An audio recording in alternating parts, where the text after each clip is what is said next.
ప్రగల్భాల రేవంత్ సర్కార్ తెలంగాణ ప్రజలను పథకాల పేరుతో నయవంచన చేస్తుంది. రేవంత్ ఏలుబడిలో పథకాలన్నీ నీటిమూటలే అవుతున్నాయి. 6 గ్యారెంటీలు ఇప్పటికీ అటకెక్కాయి. ప్రజాపాలన దరఖాస్తులన్నీ రోడ్డెక్కాయి. సంక్షేమ పథకాలన్నీ దరఖాస్తుల దశ దాటడం లేదు. తాజాగా యువతకు ఉపాధి పేరుతో 2 నెలలుగా ఊదరగొట్టి ఉసూరు అనిపించింది రేవంత్ సర్కార్. రాష్ట్రంలో యువతకు స్వయం ఉపాధి కోసం ఆర్థిక సాయం అందించే రాజీవ్ యువ వికాసం పథకం కూడా వాయిదా పడింది. జూన్ 2న ఈ పథకాన్ని ప్రారంభిస్తామని రేవంత్ సర్కార్ డబ్బా కొట్టుకుంది. కానీ బ్యాంకు వెరిఫికేషన్ సాకుతో ఈ పథకం ప్రొసీడింగ్స్ నిలిపివేస్తున్నట్లు నిస్సిగ్గుగా ప్రకటించింది.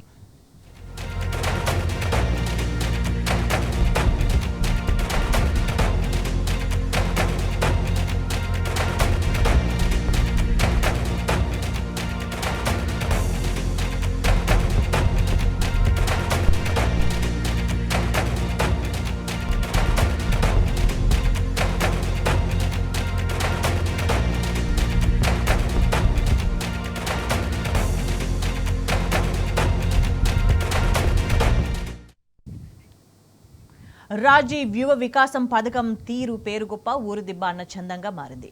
స్వయం ఉపాధి కోసం సబ్సిడీ రుణాలు అందిస్తామని రేవంత్ సర్కార్ బిల్డప్ ఇచ్చింది. రాష్ట్ర వ్యాప్తంగా దాదాపు 16,23,000 మంది యువత ఈ పథకానికి అప్లై చేసుకున్నారు. ఆరంభ సూరత్వం ప్రదర్శించిన రేవంత్ సర్కార్ తీరా అమలు విషయానికి వచ్చేసరికి చేతులెత్తేసింది.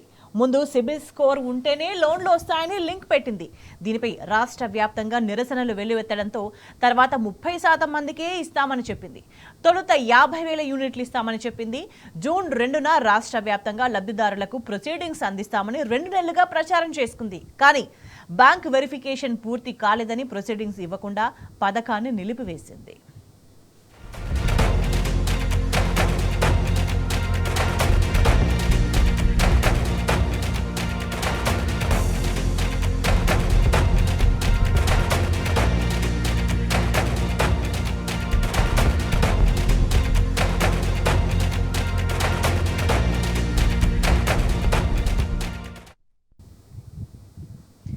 రాజకీయాలు వేరు, పరిపాలన వేరు. గత బీఆర్ఎస్ సర్కార్ పాలన విషయంలో నిష్పక్షపాతంగా పథకాలు అమలు చేసింది.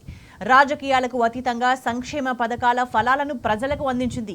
కానీ రేవంత్ సర్కార్ అందుకు పూర్తి విరుద్ధంగా పరిపాలన చేస్తుంది. 1.5 ఏళ్ల పాలనలో కనీసం ఒక్క సంక్షేమ పథకాన్ని కూడా నిబద్ధతతో అమలు చేయలేదు. గత బీఆర్ఎస్ సర్కార్ అమలు చేసిన విజయవంతమైన పథకాలను నిలిపివేసింది. ప్రచార ఆర్భాటాలకు పరిమితమవుతున్న పథకాల్లోనూ కాంగ్రెస్ కార్యకర్తలనే లబ్ధిదారులుగా ఎంపిక చేస్తున్నారు. అసలు రాజీవ్ యువ వికాసం పథకం గురించి గతంలో సీఎం రేవంత్ రెడ్డి ఏం సెలవిచ్చారో ఒకసారి చూద్దాం. సభ్యులు వస్తున్నారు అన్న, మేము ఎమ్మెల్యేలు అయినా కానీ మా ఎంబడి ఉన్న వాళ్ళకి ఏం చేయలేకపోతున్నాం, వాళ్ళకు ఉద్యోగం ఇవ్వలేకపోతున్నాం, ఉపాధి కల్పించలేకపోతున్నాం అని అన్ని రాజకీయ పార్టీలకు సంబంధించిన ప్రజాప్రతినిధులు వస్తున్నారు. అందుకే ఈ రోజు 5 లక్షల మంది మన చుట్టూతో ఉండి చదువుకున్న వాళ్ళు ఉండి చైతన్యం ఉండి అర్హత ఉన్న వాళ్లకు 50,000 నుంచి 4 లక్షల వరకు స్వయం ఉపాధి పథకం కింద నిధులు మంజూరు చేయించడానికి, అర్హత కలిగిన వాళ్ళకి మంజూరు చేయించడానికి ఈ రోజు 6,000 కోట్ల రూపాయలు మీ చేతుల్లో రాబోయే 2 నెలల్లో పెడుతున్నాము. జూన్ 2 నాడు 5 లక్షల మంది లబ్ధిదారులను మనం ప్రకటించబోతున్నాము. ప్రతి నియోజకవర్గానికి 4 నుంచి 5,000 మంది మన ఎంబడి ఉండి అర్హత కలిగిన కార్యకర్తలు కానీ లేకపోతే గ్రామాలలో ఉండే నిరుద్యోగ యువకులు ఎంతమంది ఉంటారు? 2,000 3,000 ఉండొచ్చు. వాళ్ళందరికీ మీరు పని కల్పించవచ్చు, ఉపాధి కల్పించవచ్చు. శంకర్ కొంచెం ఎక్కువ ఉండొచ్చు, కొంచెం ఎక్కువ అడిగేటట్టున్నాడు, పర్వాలేదు. నేను ఎందుకు చెప్తున్నా అంటే ఎప్పుడైనా వడ్డించేవాడు మనవాడు ఉన్నా లేకపోతే వడ్డించాలనుకున్నాడు మనకు తెలిసిన వాడు ఉంటే మొదట వానికి వడ్డిస్తాం. కాకపోతే ఆ వడ్డించేటప్పుడు వాడికి అర్హత ఉందా లేదా చూడాల్సిన బాధ్యత మన ఎమ్మెల్యేలది, ఎమ్మెల్సీలదని నేను చెప్తున్నా. నాకు తెలుసు కాబట్టి 5 అంతస్తుల భవనం ఉంది, అయినా 5 లక్షల రూపాయలు ఇస్తా అంటే అది మాత్రం కుదరదు. గతంలో అట్లా చేసిన వాళ్ళు ఎక్కడున్నారో మీరు చూసిరు. ఇప్పుడు మాత్రం అట్లా కుదరదని చెప్పి ఈ వేదిక మీద నుంచి మా సహచార మంత్రివర్గ సభ్యులకు, మా మిత్రులకు చెప్తున్నా. నిజమైన నిరుద్యోగ యువకులకు ఇది అందాలి, ఈ ప్రభుత్వం మీద విశ్వాసం కలగాలి. ఈ రోజు 57,924 ఉద్యోగాలు ఇచ్చినామంటే పారదర్శకంగా ఇచ్చినాం కాబట్టి ఎక్కడ చిన్న ఆరోపణ మన ప్రభుత్వం మీద లేదు. అదే విధంగా 22,000 మంది టీచర్లకు 20 ఏండ్ల నుంచి ప్రమోషన్లు లేకుంటుంటే ఇచ్చినాం, చిన్న ఆరోపణ లేదు. 10 ఏండ్ల నుంచి బదిలీలు లేకుండా ఉన్న టీచర్లకు 36,000 మంది టీచర్లను బదిలీ చేసినాం. ఎప్పుడు టీచర్ల బదిలీలు చేసినా ఎన్నో ఆరోపణలు ఉంటాయి. ఓ కలెక్టర్ను ట్రాన్స్ఫర్ చేసి ఈజీ కానీ ఒక టీచర్ను ట్రాన్స్ఫర్ చేయడం అంత ఈజీ కాదు. అయినా చిన్న ఆరోపణ లేకుండా 36,000 మంది టీచర్లను మనం ఈరోజు బదిలీ చేసుకోగలిగాం.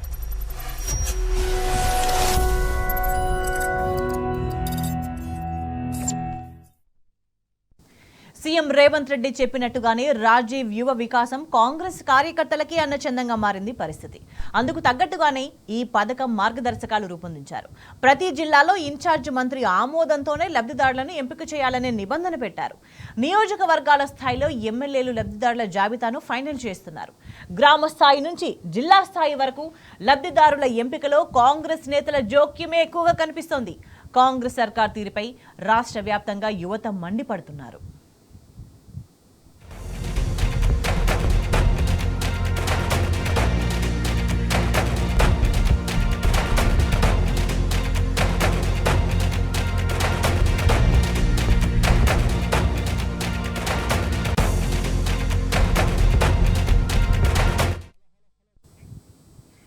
రేవంత్ ఏలుబడిలో రాష్ట్రంలో పథకాల అమలు చాలా విడ్డూరంగా మారింది.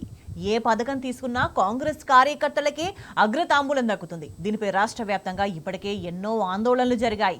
ఇందిరమ్మ ఇండ్లు కాంగ్రెస్ కార్యకర్తలకే ఇస్తున్నారని ప్రజలు ఆరోపిస్తున్నారు. ఇక రాజీవ్ యువ వికాసం సైతం కాంగ్రెస్ పార్టీలో తిరిగే వాళ్లకే ఇస్తున్నట్టుగా క్లియర్ గా తెలుస్తోంది. కాంగ్రెస్ కార్యకర్తలకే ఇస్తున్నారు. మొత్తం కాంగ్రెస్ కార్యకర్తల జేబులు నింపడానికి రాజీవ్ యువశక్తి అనే పథకం పెట్టిండ్రు. అందులో కూడా ఏం లేదు. అందులో దళిత బంధు బంద్ చేసిండ్రు, ఎస్సీ కార్పొరేషన్ బంద్ పెట్టిండ్రు, బీసీ కార్పొరేషన్ బంద్ పెట్టిండ్రు, ముస్లింలకు ఇచ్చే మైనార్టీ కార్పొరేషన్ స్కీములు బంద్ పెట్టిండ్రు. అన్ని బంద్ పెట్టి దాని పేరు మార్చి రాజీవ్ యువశక్తి అన్నారు. ఏంది?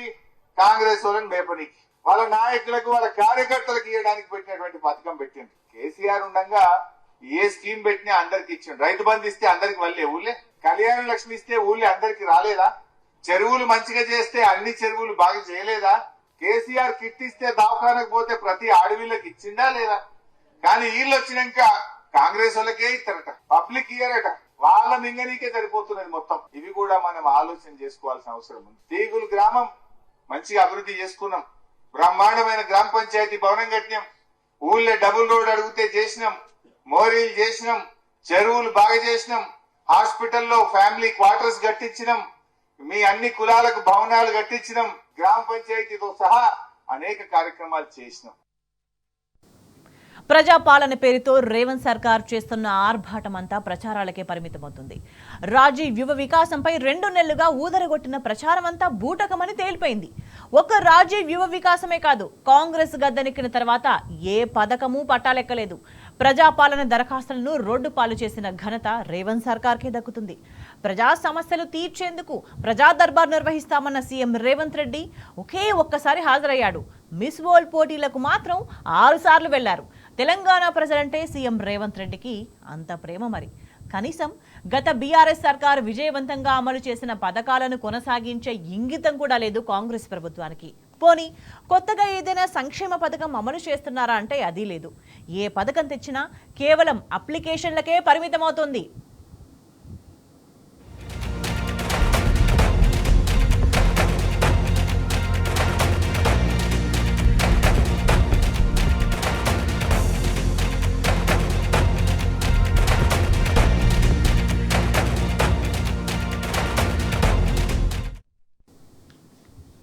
ఈ నేపథ్యంలో కాంగ్రెస్ పథకాలన్నీ కూడా నీటి మూటలేనా అనే అనుమానాలు తలెత్తుతున్నాయి. ప్రధానంగా యువ వికాసానికి సంబంధించి చర్చ జరుగుతోంది. దానికి సంబంధించి మరింత సమాచారం